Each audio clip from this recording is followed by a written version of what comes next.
Now this video is on ventilating the pump enclosure at the road. There's a long story involved in that because this thing's been here since, well, before I built a house to get to water on the property. Before we could do that, before we get the loan to do the construction, the permit, and that sort of thing, get the house built.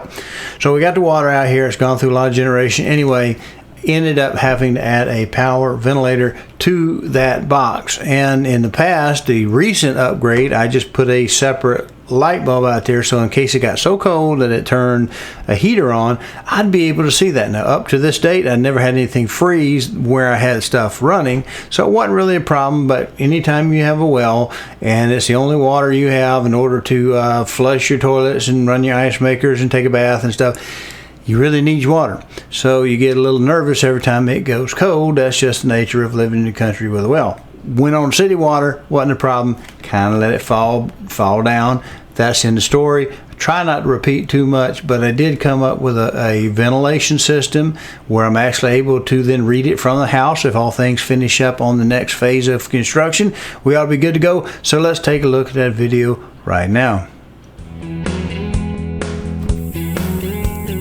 Okay, let me just real quick with this cell phone video run over this. You see, that is the old entry that I used to have when I had the air pumps in there, and you'd pull air in through there and run them through those pipes over to that tank and aerate it. So I've got, let me lay this back. Alright, the pumps are out. I have that one there. For winter time, I can block off that so the heat doesn't get out. During the summertime when it gets hot, I have a hole back here, and hopefully I can get that box in there centered as close as that is to that wall. If it's not, I'll take a 90 and twist it so that I'm offsetting it a little bit. It goes to a low inlet. So the natural convection, if the fan's not even running, will pull air in through the intake and out the higher exhaust, because that's where heat goes, and it will naturally convect. Back there in that corner, again, I may have to adjust it a little bit sideways, but we'll get the air in there to get the fan built that I've built in this box. Okay, so just to recap what I just showed you, we had a box and we wanted to ventilate. Back in the old days when the standard mechanical code was in effect, if we had a gas-fired piece of equipment, we had to put a vent within 12 inches of the bottom of the floor level and 12 inches of the top, so that we'd have a natural convection, and any gases that would build up, whether it be lighter than air or heavier than air, they'd be able to move out of the space. So I'm kind of using that in this organization of this thing. I have in the back corner one 4-inch vent, and the top kind of up on the opposite side another 4-inch vent. I have it so I can plug off the upper one where the heat would come out for the winter time, and I'm putting that power vent down in the bottom there. And I'm going to put this picture up, and as you can see here, there's a couple of series of them. What it is, it's a 120 by 120 by 35 or 38 millimeter fan with a thermal switch on it. It just runs through a 6 by 6 by 4 Carlon style plastic box, only because it's easy for me to cut the plastic, and if I had done metal it'd be a different issue. But I just used a router function on a Dremel tool to cut the big hole out, just kind of get as close to round as possible. It's not perfect, but it's good enough for government work. And then in the back I use my trusty handy dandy 4-inch hole saw. Now how I punch the hole through the case itself, well, I already had a 4-inch hole from the good old days in the front top corner left, and then I added another one down at the bottom and put it through there. A 4 1/8 or 4 1/4. 4 1/4 probably is a better one for you to use, but they're about 38 bucks a piece for these things, and I didn't want to buy one. So I just went ahead and used the 4-inch I had before, and you just go in there and you kind of wobble and roll and gnaw and kind of kind of rat tooth it out a little bit, kind of chaw it out, and then put that through there. It works pretty good. It's not that much difference in space, but I had a 4-inch when I probably could have used a 4 1/4 and just been instantaneous right through the box. So anyway, it's straightforward. Got a little strain relief for the wires. On the wires, I did pull them through and used a couple layers of shrink tubing to make sort of a round outer jacket so that the strain relief would hold it. At the end, I'll show you it mounted in there. There is actually a little bit of a weight support up underneath it so that the weight of the box sits on foam. It's actually one of the round pieces I cut out, one of the hole plugs that I cut out, and at 1.5 inches it meets up just perfectly the way I happen to get that in there. You'll see it. Let's go look at the final segment. Okay, well, it's a great day, and I ain't going to see my shadow in the wind blow, but here we have the pump back in. If I can get my big self out of the way. There's the pump back in. We've re-insulated the pipe.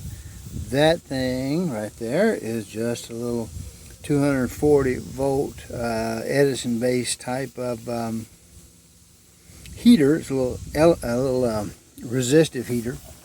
Anyway, it's actually wired 220, which is put some 120 on the outside ring, which you're not supposed to do, but it's a pump house, and it's not necessary for the running of the building. Okay, so there's our pump. We got it rebuilt, and it had gone out some years back on the overload, and I thought the motor burned out. Didn't use it except for the goat, so I left it broken for a while. Ripped the insulation out after a mouse got in there and peed all over it, stunk it up like a crazy cat woman's house. And then I insulated it with the foam board. You've seen that. I've already talked about that. And 3 inches of foam board in a perfectly sealed enclosure gets really hot. So it burned out the pump, melted several things, and we're going to ventilate it. So we've seen this. This is the last part of the project. There is our Wi-Fi controller, which I'm not actually controlling jack with it. I'm just actually using it to monitor and Wi-Fi my information up. Now let me grab another hand. What we see here is just the sockets, and you should be able to see that little white thing, which is a little thermal switch. I don't know if it's a thermostat, but it turns on about 95 degrees or something like that, and will make that fan come on. So it's going to pull air from the outside and puff up the case, this enclosure, and eventually take it over here to our output.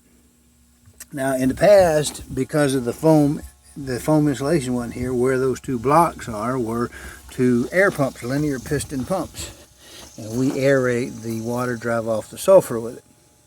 So they probably about 80 something watts total, just low wattage. They just generate enough motor heat to kind of keep it warm. I didn't even have a heater in it, but as we said, that little rodent, turtle, reptile type of heater, it's just to make a little supplemental heat. And in the bottom of the little box here is a 35-degree bimetallic thermostat that when it gets cold and turns that on, it also turns a second light, that bottom light. And I forget what color it is. It may be red, it may be blue, but it's to tell me that, hey, the heater's come on, we're cold out there, keep an eye on it.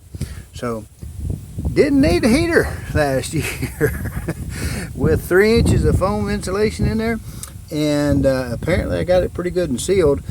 It just burnt slap up. So anyway, there it is, little box, 4-inch galvanized HVAC pipe, and it just runs into a 6x6x4 Carlon style box. A little strain relief on the end. You've already seen that stuff in the fan.